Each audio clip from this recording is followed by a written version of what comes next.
Siempre un honor estar en este tipo de auditorios.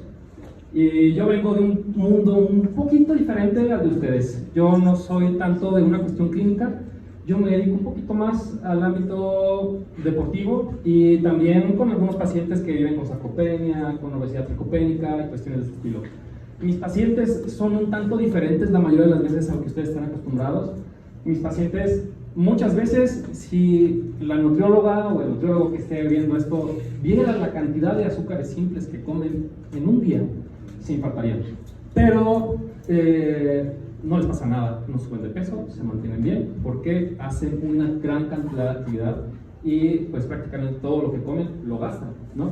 Entonces, cuando yo estaba en la época que nos comenta la doctora Gladys, estudiando medicina, cuando yo ingresé porque yo quería ser médico del deporte, ¿no?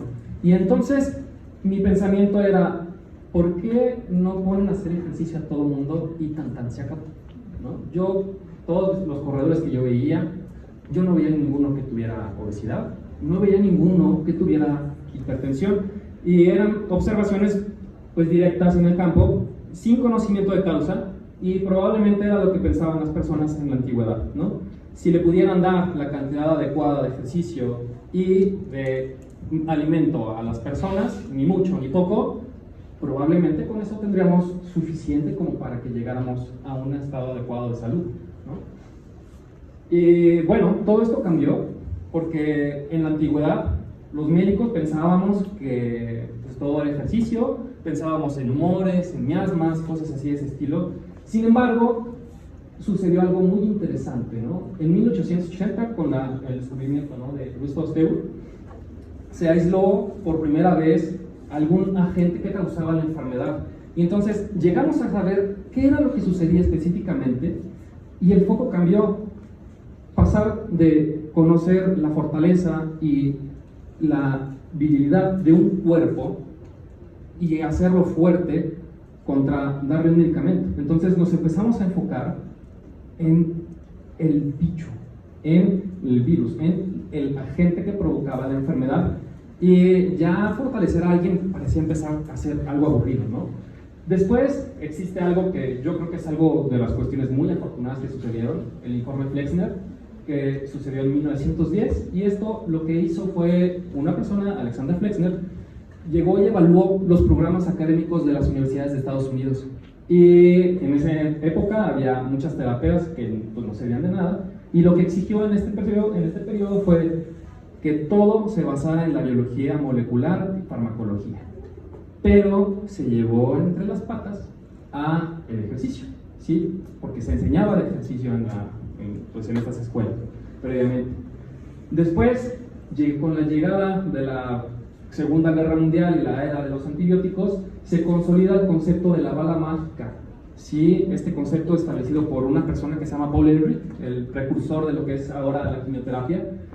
Pues bueno, nos dimos cuenta que un antibiótico, teniendo tanto éxito para con una enfermedad aguda, pudiera llegar a tener el mismo efecto para cualquier enfermedad. Entonces este concepto de la bala mágica lo establecemos o lo trasladamos a, pues tenemos una pastilla para cada mal: hipertensión, medicamento; diabetes, medicamento; enfermedad metabólica, medicamento, ¿no?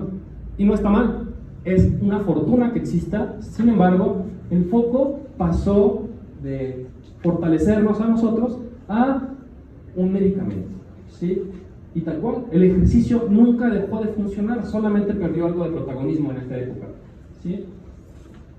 Y curiosamente, cuando la era farmacológica estaba creciendo y creciendo y creciendo y creciendo y creciendo, el ejercicio reclama nuevamente su rol como protagónico, como algo medicamento, como un medicamento.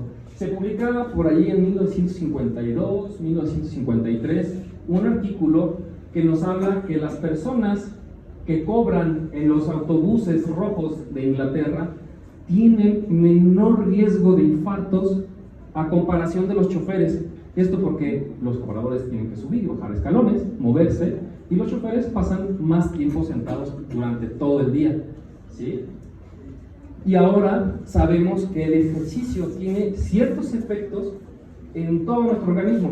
El músculo que se contrae estimula la liberación de sustancias propias en el músculo que se llaman miocinas o exerquinas. Esas miocinas o exerquinas ejercen efectos a nivel del corazón. Por ejemplo, existe una molécula que se llama PGC1-alfa y favorece la hipertrofia de las cámaras cardíacas, pero no nada más eso, también favorece la generación de nuevas mitocondrias, y estas mitocondrias pues tienen toda una maquinaria para que podamos utilizar de manera adecuada la grasa, para que podamos utilizar de manera adecuada los hidratos de carbono y que no tengamos inflamación sistémica de bajo grado, que es el origen de muchos de los males de nuestro cuerpo, ¿sí? Pero no nada más eso, también ejerce efectos, ¿sí?, a nivel del sistema neuroendocrino, ¿sí? Por ejemplo, existe una exerquina que se llama factor neurotrófico derivado del encéfalo.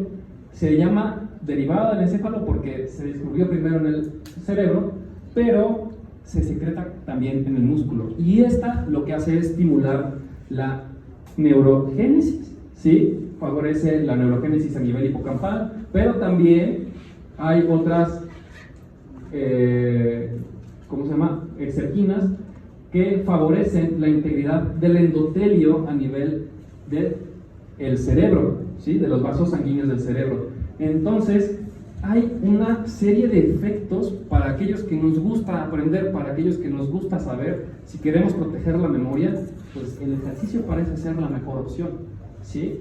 Pero no nada más funciona en eso, funciona también en hígado, pero no nada más en hígado, también funciona a nivel del sistema inmune, regulando a la baja las respuestas inflamatorias, haciendo que nuestros macrófagos sean menos proinflamatorios.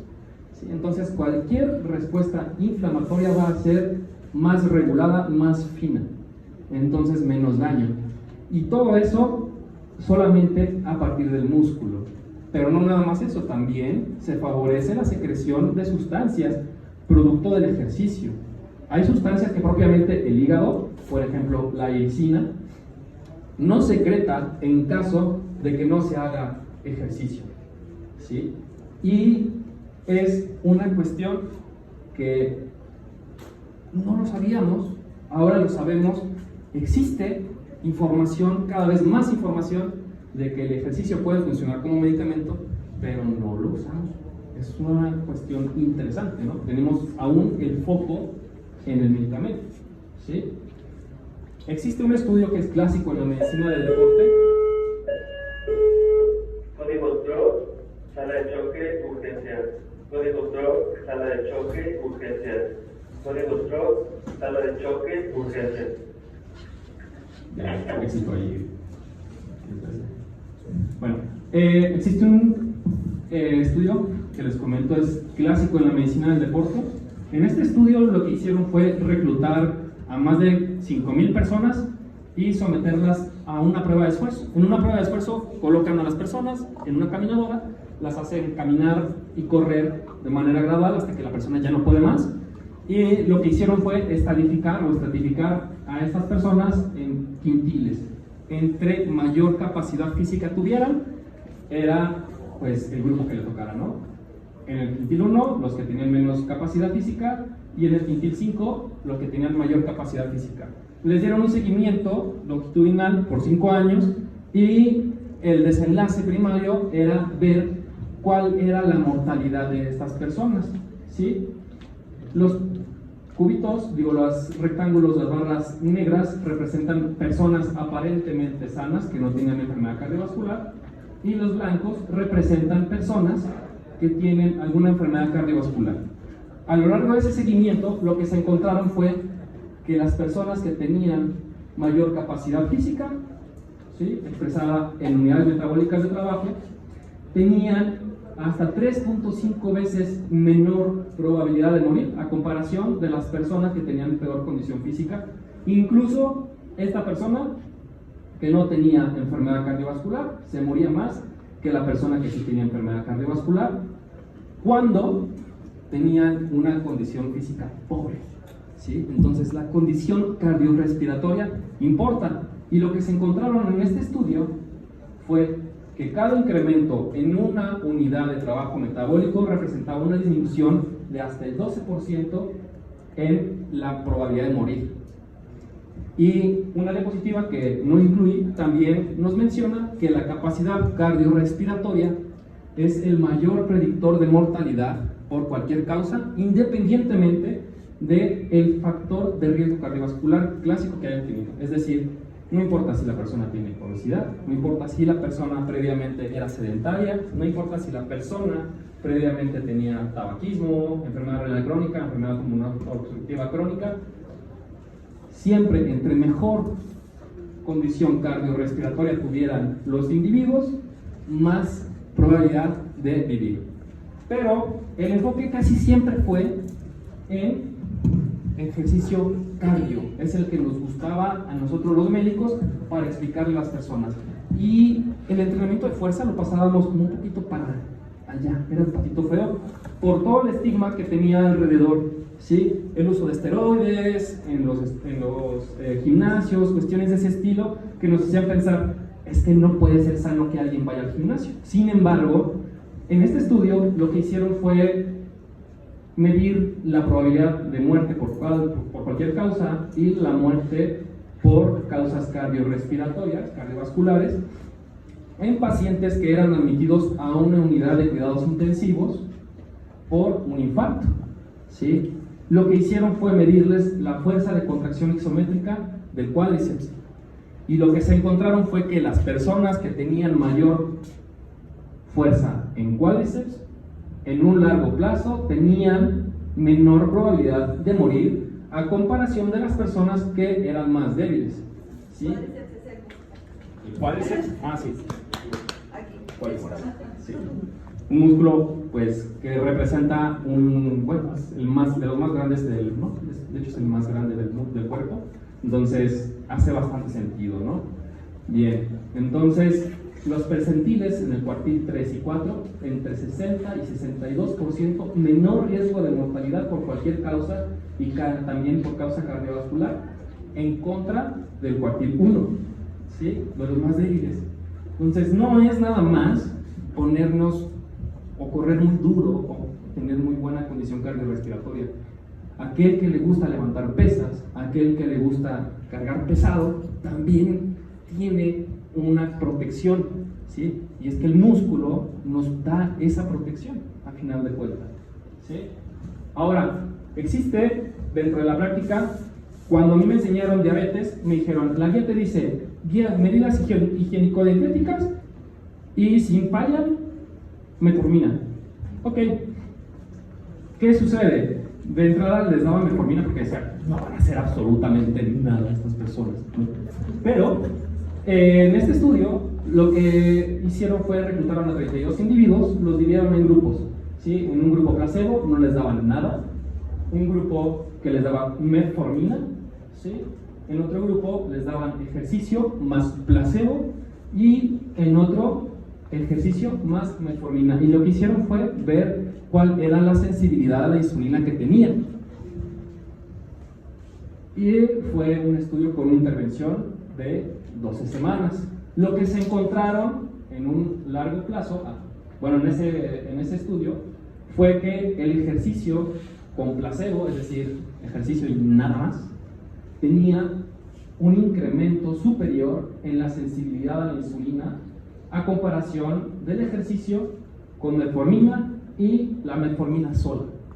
Es decir, el ejercicio tiene mayor efecto benéfico para mejorar por sí solo la sensibilidad a la insulina, pero es difícil prescribirlo, es difícil que haya adherencia, pero no es difícil realmente, es un poquito más tardado y requiere un poquito más de atención y de estar encima de la persona, ¿sí? Pero funciona, ¿sí? Y incluso si queremos dar ejercicio más metformina, puede ser que la metformina disminuya los efectos benéficos del propio ejercicio, ¿sí? Entonces hay que replantearnos un poquito cómo manejamos a las personas dependiendo de la disponibilidad y del contexto en el que estemos. Bien, para mí es mucho más sencillo porque los pacientes los puedo ver a través de una plataforma y mandarles mensaje y decirle, no estás haciendo nada, ¿no? Tan. Ahora, Ejercicio e hipertensión arterial, que es una de las cuestiones que nos encontramos siempre, bueno, casi siempre, asociadas a una disfunción metabólica. Si comparamos el ejercicio contra medicación, en este estudio al menos el ejercicio se ve favorecido. Hay otros estudios en los que el ejercicio dicen no tanto, pero también depende del diseño del estudio y también depende de lo que se esté buscando, ¿no? Pero al menos en este estudio el ejercicio es favorecido contra el medicamento, es decir, una persona que tenga una presión arterial sistólica de 150 milímetros de mercurio o más puede obtener un beneficio en una reducción de hasta 10 milímetros de mercurio superior a lo que obtendría con un medicamento. Para quienes no estén familiarizados, el ejercicio que se hace a una intensidad moderada, al menos durante 10 minutos, ejerce un efecto hipotensor. Por eso cuando la gente me dice, es que estaba haciendo ejercicio y se le bajó la presión. Sí, o sea, eso es normal. Pero ¿qué más le pasó? ¿Por qué se mareó? ¿No? Porque si se le baja la presión, pues es esperado, sobre todo si es hipertenso. Me ha tocado ver personas que llegan al consultorio para manejo de hipertensión, una presión arterial de 160 sobre 90, los pongo a caminar en la caminadora 10 minutitos, los bajo y a los 5 minutos 120, 70. Y ese efecto benéfico lo pueden llegar a tener por hasta 12 horas. Entonces, si le dices a la persona, en la mañana vas a hacer 10 minutos a intensidad moderada, en la tarde 10 minutos a intensidad moderada, tendrán a una persona que tiene los efectos hipotensores del ejercicio durante todo el día, ¿sí? Entonces, el ejercicio lo pueden utilizar de esa manera estratégicamente distribuida a lo largo del día, con tandas de 10 minutos y tener un efecto superior al de un medicamento, ¿sí? Está bastante interesante. Incluso, pues no está peleado el que use el medicamento o no. Lo pueden utilizar de manera privante y también, porque también hay personas en las que es peligroso retirar el medicamento. ¿Bien? Se dicen que no dejes el medicamento. Exactamente, no se tiene que dejar el medicamento y pueden seguir trabajando. Ahora, cuestiones que se encuentran en personas que tienen una disfunción metabólica, enfermedad de hígado graso. Ya tiene un nombre bien complejo, metabolic MASH, no sé. Sí, están bien raras está más fácil el nombre antes, pero si comparamos una terapia que es carísima, resmetirón, que es el tratamiento, el estándar de oro actualmente para la disfunción metabólica, el hígado graso asociado a disfunción metabólica MASH o MASH, sí, que esto cuesta miles y miles, decenas de miles de pesos, contra ejercicio de tipo cardiorrespiratorio, ¿sí? 20 semanas, y vemos la probabilidad de remisión de la enfermedad. Observamos que el 33% de pacientes en este estudio tuvieron una remisión, a comparación de las personas que estuvieron en un tratamiento clínico estándar de 13%. Entonces, el ejercicio sigue funcionando, simplemente no lo estamos usando. ¿Bien? Ahora, la charla me dijeron que era 15 minutos, la abordé 15 minutos, y a mí me gusta cerrar con este mensaje. El medicamento que estábamos usando, porque el ejercicio es un medicamento, y lo venimos usando los médicos desde hace mucho tiempo, nada más que pasó de moda, pero nunca dejó de funcionar. ¿Sí? Gracias.